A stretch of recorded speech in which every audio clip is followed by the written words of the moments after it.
Lady Mary Wortley Montagu was born in the year 1689 into a wealthy English aristocratic family. A writer, traveler, and one of the most extraordinary women of her time, she is remembered not only for her vivid letters describing life in the Ottoman Empire, but also for playing a groundbreaking role in the early spread of smallpox inoculation in Britain. Raised with an exceptional education for a woman of her time, Lady Mary showed early literary talent. Yet despite her intellect, she had to marry against her father's wishes. In the year 1716, her husband Edward Wortley Montagu was appointed British ambassador to Constantinople, and Mary accompanied him on a journey that would transform her life, and later medical history. During her time in the East, she wrote numerous letters that offered a rare and sympathetic insight into Ottoman life, later published posthumously as the Turkish Embassy Letters. In them, she described palaces, clothing, rituals, and especially the famed Turkish baths. Her perspective was surprisingly progressive. Unlike many of her European contemporaries, she expressed admiration for the freedom, dignity, and social spaces afforded to Ottoman women, especially within their harems. One of the most striking episodes occurred when Lady Mary, then in her 20s, secretly visited a women's bathhouse in Sofia. Surrounded by nearly 200 women, she stood out, dressed in her tightly fitted riding habit, a stark contrast to the near nudity of the Turkish women, whom she described as being in the state of nature, that is, naked as they came into the world. When her hosts encouraged her to undress and join them, she complied reluctantly. A Turkish woman lifted Lady Mary's skirt, only to recoil in horror at the sight of her stiff, whalebone corset. As Mary later recalled with amusement, the woman exclaimed to her friend that English husbands are much worse than ours, for they lock up their wives in boxes shaped to their bodies. The other women nodded in agreement, declaring corsets to be one of the most barbaric inventions of the West and expressing genuine pity for European women. Though she laughed at their sympathy, Lady Mary was truly charmed by the women's elegance, grace, and warm hospitality.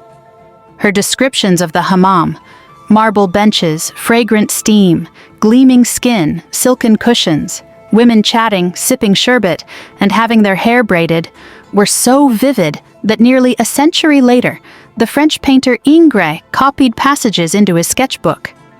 These writings inspired his famous painting, The Turkish Bath. Lady Mary lamented that she could not sneak in a London portraitist like Charles Jervis to witness the scene. I imagine what an improvement it would be to his art to see so many fine women naked in different postures, some in conversation, some at work, others drinking coffee or sherbet, many lying negligently on cushions while their slaves, generally pretty girls of 17 or 18, were braiding their hair in various ways. It is, in short, the women's coffee house, where all the news of the town is told, scandal invented, etc. They go every week and stay 4 or 5 hours. Yet the customs that so enchanted her were far removed from English traditions, and perhaps with time, from her own habits.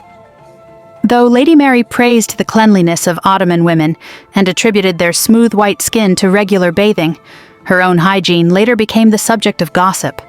One anecdote tells that when someone at the opera commented on her dirty hands, she calmly replied, "You should see my feet." Horace Walpole noted in 1740 that her greasy cap could not hide her oily hair, and decades later remarked that she remained just as slovenly. Still, her most important legacy has nothing to do with fashion or baths. It lies in the field of medicine. In the 18th century, smallpox was one of Europe's deadliest and most feared diseases. It killed thousands and left survivors disfigured. In Constantinople, however, Lady Mary observed a curious local practice. Turkish women performed variolation, deliberately infecting healthy individuals with a small amount of smallpox matter through tiny skin incisions. The result was a mild illness that conferred immunity. Having lost her own brother to smallpox and suffered the disease herself, leaving her permanently scarred, Lady Mary was quick to recognize the importance of what she had seen. In one of history's most remarkable medical acts, she had her son publicly inoculated in Constantinople in the year 1717. Upon returning to England, she fought skepticism and hostility from the medical community and convinced doctors to test the method on prisoners and orphans, many of whom survived. Eventually, even members of the royal family followed her lead. Her advocacy paved the way for Edward Jenner's later discovery of vaccination, and she is now recognized as a pioneer in the field. Lady Mary lived a full and eventful life.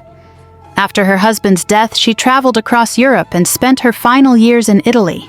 Her reputation in Britain, sadly, suffered due to court intrigue and rumor, but her contributions to literature and science endured. Today, her Turkish embassy letters are among the most vivid first-hand accounts of life in the Ottoman Empire during the 18th century.